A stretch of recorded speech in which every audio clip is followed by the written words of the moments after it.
Support for Ben Franklin's World comes from the Omohundro Institute of Early American History and Culture. The Omohundro Institute has supported the production of this Doing History, How Historians Work series through its Lapidus Initiative.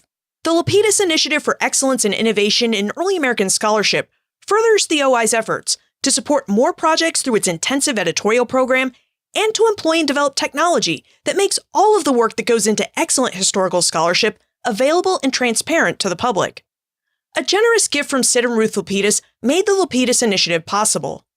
Sid Lapidus is an OI board member, and he took the time to share how he became involved with the Omohundro Institute and why he thinks the digital and publishing work that the Lapidus Initiative funds is worth supporting. I've been interested in early American history as a layman for over 50 years. I started out as a collector of imprints pertaining to early America, British, American, and French, and that led to much collecting, but it has gotten me involved with a number of organizations, mostly archival, pertaining to early American history, with the Omohundro Institute being amongst my favorites. Digital scholarship to me is important because it's the next step in extending the reach of the scholar beyond what he or she could do visiting libraries or even going online to the extent you can and accessing materials that have been given to libraries. And this is going to make waves. This is going to be important. This is going to make a difference in the profession, and anything that does that I'm interested in.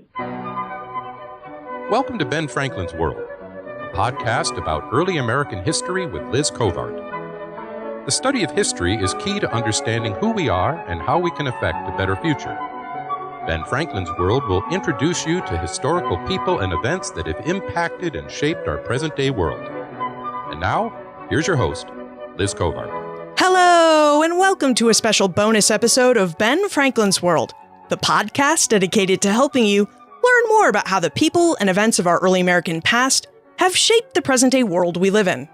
The Doing History, How Historians Work series has been about meeting historians, finding out what they know about the past, and peeling back the layers on what they know so that we can see how they came to their knowledge. This is why episodes in this series have explored how historians find and research historical topics, how they identify and read historical sources for information, and how they publish their findings so that others can know what they know about the past. However, not all historians work to publish their findings about history in books and articles. Some historians work to convey knowledge about history to the public in public spaces and in public ways. Therefore, we conclude the Doing History, How Historians Work series with a look at how historians do history for the public. Our guest for this behind-the-scenes look is Lonnie Bunch, the founding director of the Smithsonian's National Museum of African American History and Culture. During our exploration, Lonnie reveals why it's important for historians to reach multiple audiences with their work and how museums allow them to reach those audiences, the importance of humanizing history, and how history and the historian's process helped Lonnie and his colleagues build the National Museum of African American History and Culture and interpret the history within it. Now, before we begin our conversation with Lonnie, you should know that although this episode follows our usual interview format, it's not a typical interview in that it purposely lacks a time warp question. Lonnie is an amazing historian and one everyone wants to talk to, and he cheerfully gave us 30 minutes of his time to ask him questions about how he does history for the public and how he built the newest Smithsonian Museum. Therefore, I decided to forego the time warp question so that we could maximize our time with him. Are you ready to go behind the scenes of the new National Museum of African American History and Culture and discover more about how historians do history for the public? Allow me to introduce you to our guest historian. With tidings and wisdom to share about our early American past, here is this week's special guest. Our guest is a historian, author, curator, and educator. He began his career as an urban historian specializing in the 19th century, and after teaching at universities, he fell in love with museums and has since worked at the National Air and Space Museum, the California African American History Museum, the National Museum of American History, and the Chicago Historical Society. Today, he is best known for his work as the founding director of the National Museum of African American History and Culture, which is why he joins us as part of our Doing History, How Historians Work series to discuss how historians do history for the public. Welcome to Ben Franklin's World, Lonnie Bunch. Oh, I'm so happy to be here. Lonnie, you're a historian who's always worked to reach both academic and public audiences through all aspects of your work, your teaching, your writing, and your work as a museum curator and director. Why and how have you worked to reach so many different audiences with your scholarship? Well, I think I realized early on that we historians talk a lot about the value of history, how important it is, how we contextualize, how we provide insights, but often we're talking to a select group of people, our colleagues and our students. I realized that history was too important to be just in the hands of a small group. And for me, museums gave me the opportunity to have conversations with an awful lot of people, to get people who maybe wouldn't wrestle with questions of history, but they're going to do it because they're coming into a museum. Yeah. Why do you think that museums are so special? Why do you think they're able to reach all those people who wouldn't normally engage with history? I think there are a couple of reasons. I think, first of all, surveys have told us that the public trusts museums. As they're being inundated with information through the internet, people are struggling to figure out what's true, what can I count on? Well, they know they can always trust museums. But I also think that part of what is so important about museums is that they're a social animal. In essence, what happens is that when museums are at their best, it's almost like a backyard picnic, that one person will say something, and even if you're only listening, you'll then jump in and say, but I think this, or my story's different. What I love about museums is I watch people who don't know each other share common stories or debate issues, or I watch grandparents talk to grandchildren about important moments in the past. So for me, museums give people the freedom to wrestle with the past in an environment that's not challenging to them in a way that they don't want to be productive. What it does is it allows them to feel comfortable as they wrestle with the past. What's your favorite part about doing history in museums? We know that history museums have exhibits and public programs, and some have technology to help visitors get the information they seek. So what's your favorite part?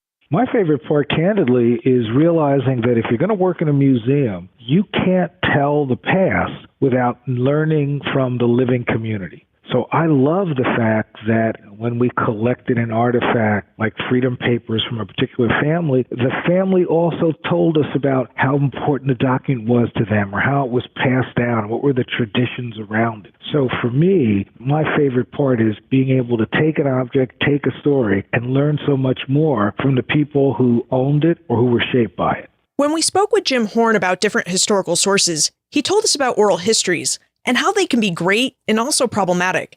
Do you encounter any challenges using the oral histories about the documents and artifacts you collect as you create the museum exhibits people can trust?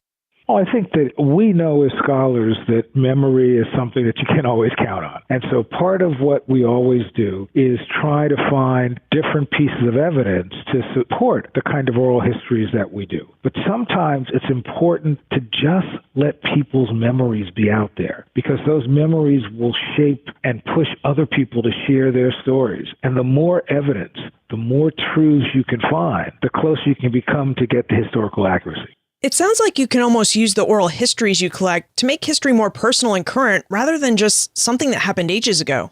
I think that historians, especially museum people, sometimes forget to humanize history. We tell the grand narrative. We talk about migration. We talk about slavery. But for the public, they need to see this reduced to human scale. They've got to say, how can I understand that millions of people were affected by the slave trade? Well, maybe if we reduce it to the story of a single ship, and we can then humanize it. And through that humanization, suddenly it's not something that you just walk past. Suddenly you begin to think about, what does this mean if I was in that situation? How should I think differently about the individuals who experienced that? So for me, the greatest challenge is to tell the grand narrative, but to reduce it to human scale. As we're talking, I get the sense that people really fascinate you. And I wonder if you would tell us about your first research project, which investigated leaders of free Black communities in America prior to the Civil War. Was it the people who attracted you to this project? Part of what was so interesting to me was, first of all, discovering things I didn't know anything about, right? One day I was sort of wandering through the library in those days, with card catalogs, right? And you just wander through the library, and I found a biography of a free Black man who lived in Natchez. And I remember thinking, I didn't know anything about that. And so I began to sort of look at, how do I find more information about people who were free before the Civil War, and how did they live their lives at a time when most of their brethren and sisters were in bondage? And I began to look at newspapers, especially early black newspapers and abolitionist newspapers. And I realized there were so many stories that I could find by looking at those newspapers. So that got me excited about trying to figure out who the free black community was. And then how did they negotiate in places that didn't want them? How did they find ways to keep family, to find education? And I realized that for me, learning about the free black community really helped me understand how African Americans have always tried to find a way out of no way, to make the best of what they had and to bring innovative tactics to changing America. And that's what the free black community taught me. Did the free black leaders you studied teach you anything specific about how they interacted with their communities that you've been able to use and draw on in your various museum positions?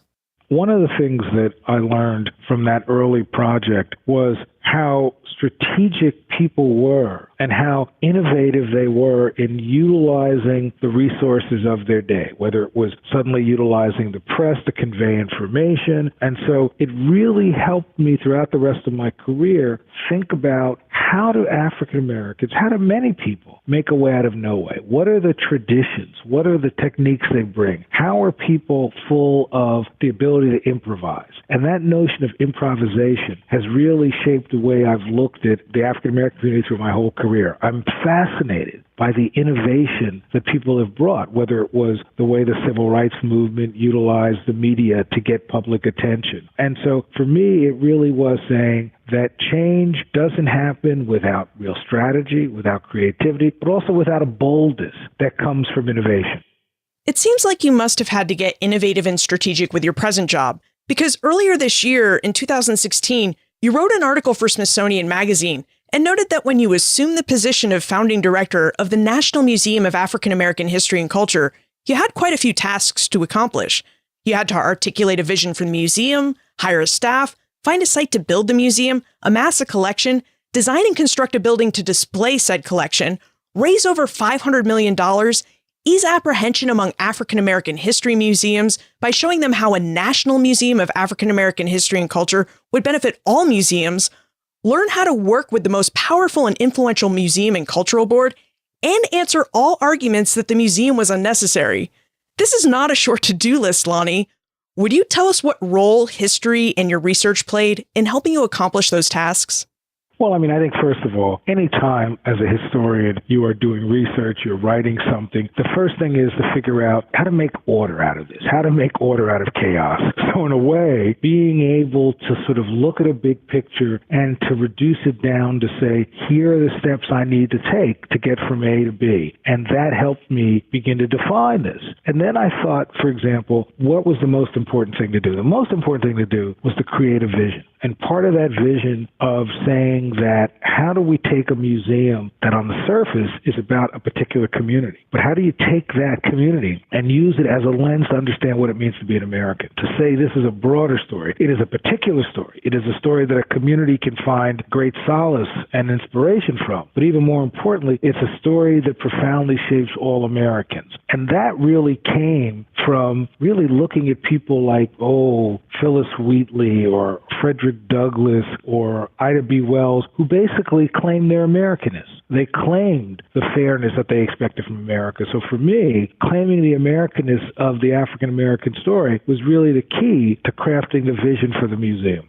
You just mentioned several individuals, Phyllis Wheatley, Frederick Douglass, Ida B. Wells.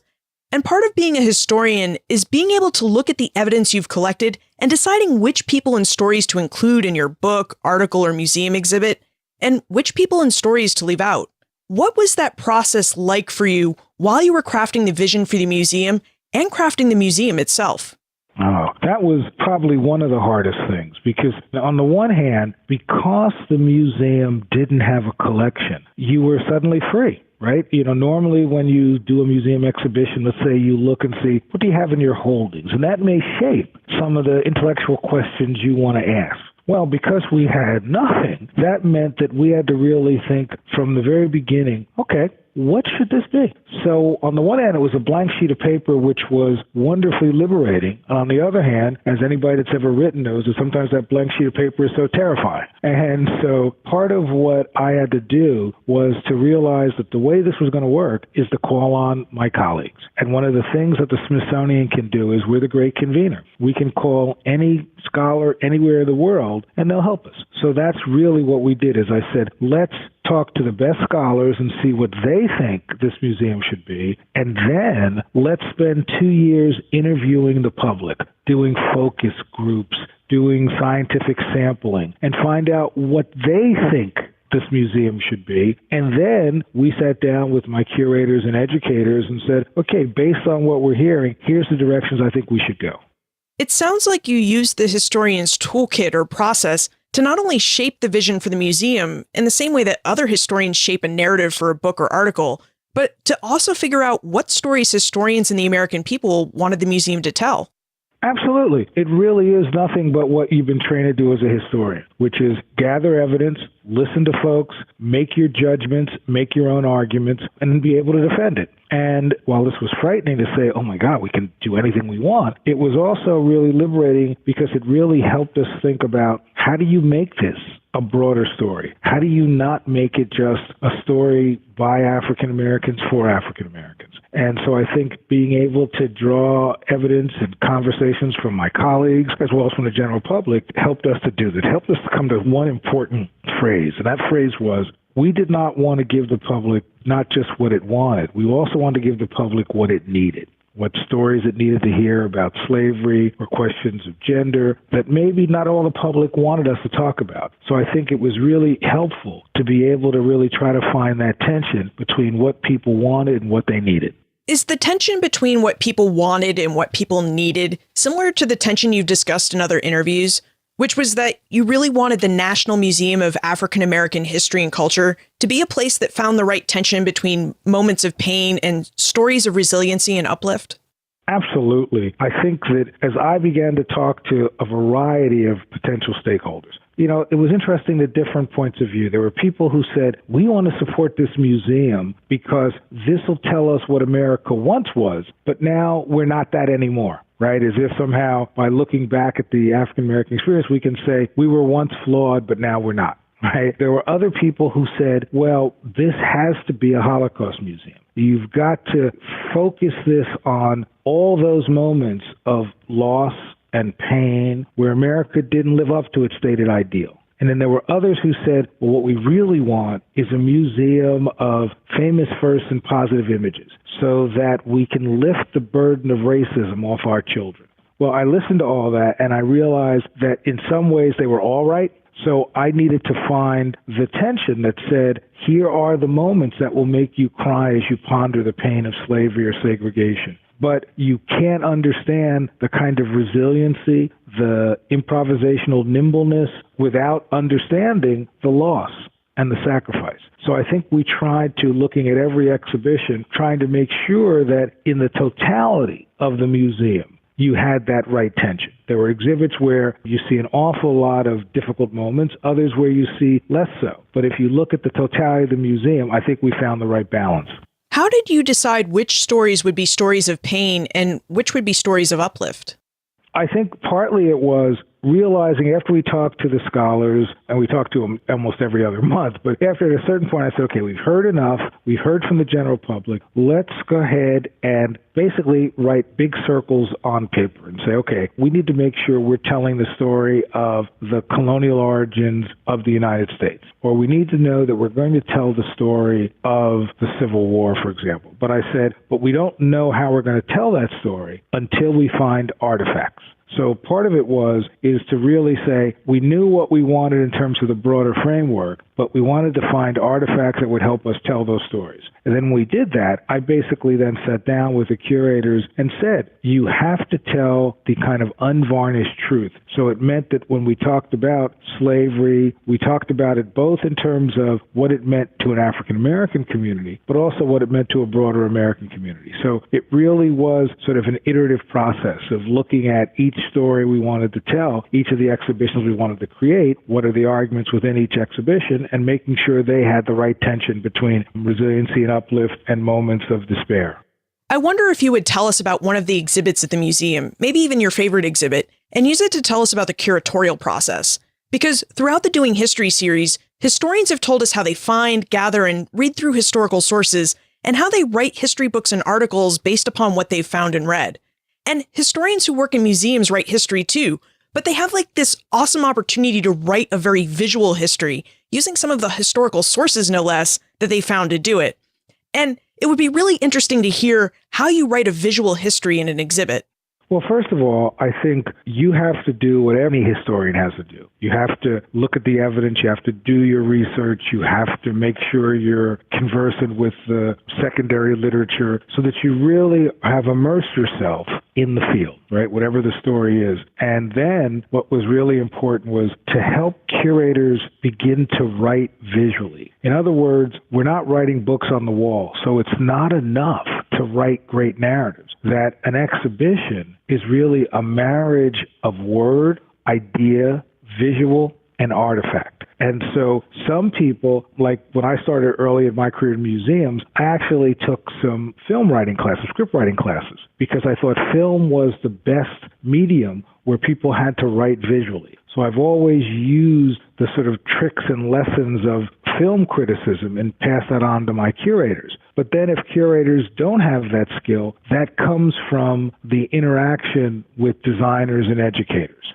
So ultimately, that if you craft an exhibition and you only get it by the written word, then it's not an exhibition. But that rather what you want is you want the written word in juxtaposition to an artifact that gets your attention or to an assemblage of objects and graphics that get your attention. So that the challenge is that unlike your traditional scholarship, museum scholarship by its nature is collaborative if it's going to turn into an exhibition. And that's a challenge for some scholars. Others find that notion of sort of taking what they want that's normally two-dimensional and make it three very, very exciting. It really seems like much of the work that goes into an exhibit is very similar to what the college and university-based historians do in their teaching and writing. And it makes me wonder, when you look at an exhibit, do you start the same way that you would a text-based research project, with questions that you have about a subject? Well, I think it depends. So, for example, when one of the major exhibitions we did was Slavery and Freedom, because both the scholars and the public said, the public said to me, the number one thing we want to know about is slavery. And the number one thing we don't want to know about is slavery. So what was really important to us was to think about what were some of the questions that you'd want this exhibition either to answer or to at least posit. And so we sat down and talked about we wanted something that wouldn't be just confined to the continental United States. We wanted to talk about it from a diasporic lens. We said that we really felt it was essential to sort of help people understand how the slave trade was the economic engine of Europe and slavery was the economic engine of America. So we really said that it's not simply the story of the creation of slave culture, but it really is something that shapes the broader American experience. And then we said, how do we help people understand the lives of the enslaved in a very human scale? And so that's why, for example, we collected a slave cabin from a plantation off the coast of Charleston, South Carolina. And so it really is those kinds of questions that began to shape the stories and exhibitions we did, and then we tried to punctuate them with strong artifacts, graphics, and media. As history tells us who we are and how we came to be who we are, doing history can be quite contentious.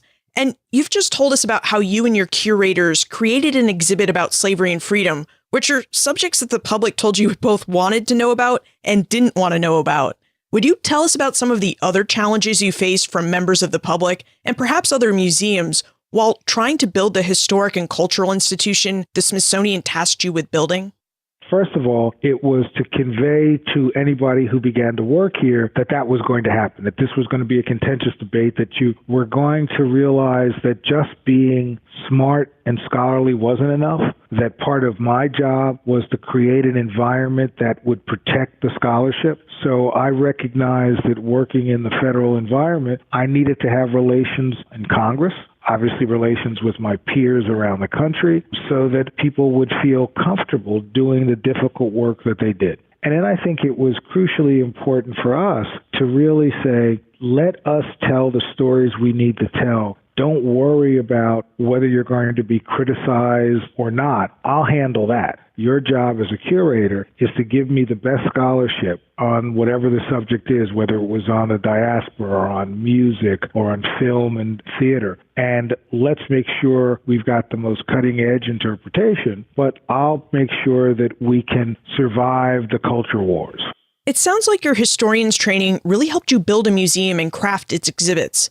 Has your training also helped you deal with those contentious moments that happen when someone contacts you and says, well, your exhibit says this, but your facts are wrong? I think part of it is, as you know, one of the biggest challenges for the public to understand is that history is interpretation based on reason, based on evidence, not just based on a whim. So part of the job was to really use that training to help the public understand what it is that we do.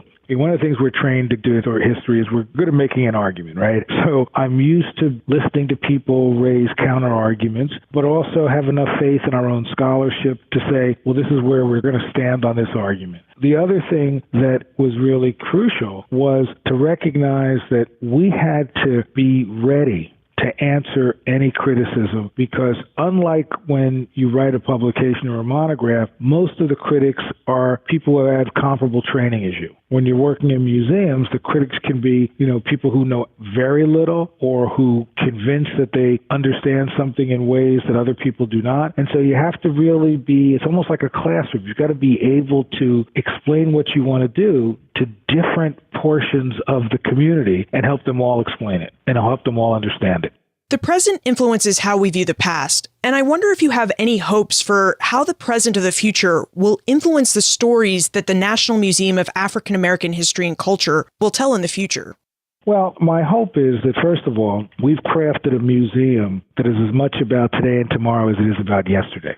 So therefore, we explicitly spend a lot of time discussing what we should be collecting today for 20 years from now or 50 years from now. So while we tell stories of things like Black Lives Matter in the museum, you've also collected a lot of other material around issues of protest or the community police relationships that may not show up in the next decade or so, but that they'll be there because I have never forgotten how early in my career in museums, there were stories I wanted to tell, but the museums didn't have any artifacts that would tell that story. So part of what we want to do is free up future curators to be able to understand 2016. And so I think that's part of what we do. But the other part was to realize that a strong element of a museum is making your scholarship accessible. So crafting public programs around important questions and that allow us to bring people from different points of view, allow us to really illuminate all the dark corners of the American experience. That's one of the positive things we try to do, because we think by getting history to contextualize the world we're in today is going to be very helpful to people as they try to find tools to help them live their lives. For us, that's what museums do. That's what history does. It gives people tools to help them figure out how do they negotiate, how do they navigate the world they're in today. Do you think that the tools museums provide people for grappling with their past and their present will continue to be offered in physical objects and spaces? Because everything seems to be going digital today, and I wonder whether you see digital museums in the future. I think digital is always a part of the museums in the last decade. And when we built the National Museum, we actually said we start out by building the virtual museum first. And so thinking about the role of the virtual, the role of technology, how crucial that is. But what I also realized is when we did a lot of research with sort of younger folks, millennials and others who, grew up with this technology, one of the things that was so fascinating to me was it kept coming back that many of these people, many of these students, many of these adults had dealt with the virtual all their lives. And there was a great interest in seeing the actual, the authentic. And so my notion is that museums will always be innovative and nimble, and that the virtual will be a major part of what they do, but there's nothing more powerful than the authentic, than that marriage of actual object, word, idea, and visual. And I think that'll always be something that will engage people, especially at places like the Smithsonian. Before we conclude our conversation, would you tell us how we can visit the National Museum of African American History and Culture, and whether the museum has any special exhibits or exhibitions coming up? Well, because the museum just opened in, September of 2016, there are changing exhibitions that will start to be available to the public in 2017. We'll draw more from our photographic collections. We'll look at exhibitions that are looking at, let's say, the anniversary of the Poor People's Campaign of 1968. So there'll always be changing exhibitions there. But I think for us, we've given people this really interesting narrative that takes you from the 15th century to today, that looks at culture and community. And so we hope that the public will spend time, as they are now, grappling with what we've presented, and we will continue to fine-tune that as that moves on. We love the fact that the public loves the museum and that people have to go online to get passes so they can come into the museum. One of the things that is so powerful to me is that traditionally when you go to the Smithsonian, you spend an hour and a half in a museum. I thought, well, people were going to be excited they'll spend 3 hours. We're averaging a visit time of people spending 6 hours in the museum. That's exciting and humbling. Wow. That's really incredible. Congratulations. That's what I said. Thank you. That really makes the history that you're conveying there really powerful because people are really taking 6 hours to take it in.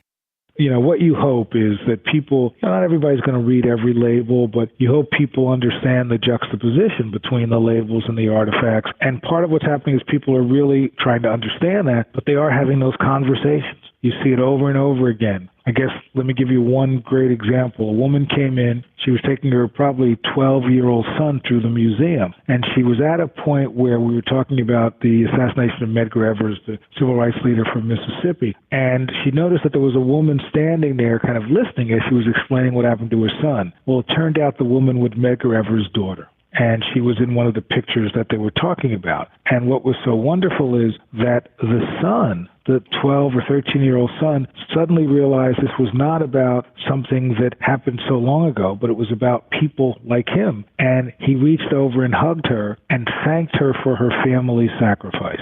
And that story goes back to your point about the power of museums to humanize history. It really was. It was very powerful to all of us. Lonnie, where is the best place for us to look for more information about you, the museum, and how we can contact you if we still have questions about the museum or doing history for the public? Well, the museum's website is the best way to reach us because it'll connect you with me, it'll connect you with other curators, it'll let you ask questions, it'll let you be a member and join the museum if you'd like. So that's the best place to go, I think, to get more information. Lonnie Bunch, thank you so much for taking the time to share with us how you do history for the public at the National Museum of African American History and Culture. It is my pleasure. Thank you. At their core, history and doing history are about people. The study of history tells us who we are and how we came to be who we are, which is why it's important that historians humanize the past and provide opportunities for different audiences, or publics if you will, to consider the past. These twin goals of history are why Lonnie loves museums. They provide spaces for historians to present and interpret historical research, and safe gathering places for people to come together and grapple with their past. During our conversation, Lonnie noted that the best museums are almost like backyard picnics, events where people bring their favorite foods and gather together to exchange stories, ideas, and news. And I really love this description, because it places people at the heart of history and the historical process, which is why I want to expand his statement to say that the practice of history is like a backyard picnic. And this is so true because history is a collaborative process, which is based on interpretation, reason, and evidence. And every guest historian, archivist, and genealogist we talk to in the Doing History, How Historians Work series has noted how they rely on help from others to find and read historical sources, to shape and hone their interpretations of the past, to craft the written and visual presentations of their work, and to present what they found to the public. History doesn't just tell us who we are as people, communities, and individuals. It gives us the tools we need to work together as human beings to navigate and better understand our present-day world by showing us how the people of the past negotiated and shaped their world. For more information about Lonnie, plus links and notes for today's conversation, visit the show notes page, benfranklinsworld.com/museums. We need to offer a big thank you to the Omohundro Institute and to Sid and Ruth Lapidus for making the Doing History How Historians Work series possible. Thank you so much for your support. Visit benfranklinsworld.com/doinghistory for a complete listing of all the Doing History episodes and for more information about the Omohundro Institute and its Lapidus initiative.